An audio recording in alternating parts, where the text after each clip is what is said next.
the new world of cryptocurrencies like Bitcoin, which are actually designed to exclude the control of any government or any powerful authority.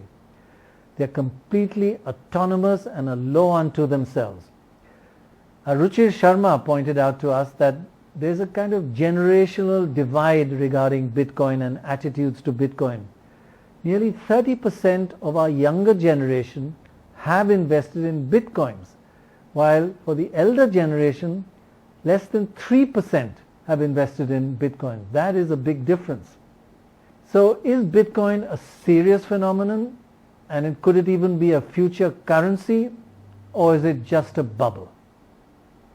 Raghuram Rajan, there is this whole question of Bitcoin being a bubble or possibly could be the new global currency of the future. Which side do you kind of lean on? Well, so I think there are two versions of bubble, right? One is a pure bubble, which is what the economist version is something which is valued only because other people value it. There is no fundamental sort of baseline value. I mean, think of Bitcoin. It's very hard to even spend Bitcoin. Remember, we are spending, a nation's worth of energy to try and keep track of Bitcoin, right? It's a very inefficient asset. The amount of computing power that has to go on to maintain Bitcoin transactions is huge. So in the longer run, it doesn't seem to me that this is a viable sort of means of transacting, means of payment. If you take away the means of payment from Bitcoin, it really is an asset with no intrinsic value. It's just it's a digital asset which has claims on nothing.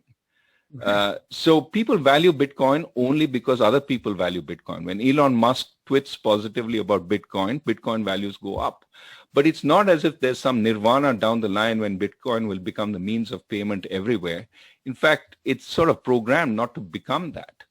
So this leads to the question, why are people valuing Bitcoin? I mean, the reason is they're valuing it because others are valuing it. And that is part of the reason why it's volatile. One day, Elon Musk tweets, it goes up in value. Another day, somebody says this is, heading towards disaster, and it falls. Now, there are some financial assets like that. Some of the high-tech companies which aren't producing anything right now, maybe of that kind. But, broadly, I would say that asset prices are high. I wouldn't say it's a bubble everywhere. I think there are certainly in every country a fair number of assets which are fairly priced, but it is low interest rates are lifting everything, perhaps some beyond what their true value is.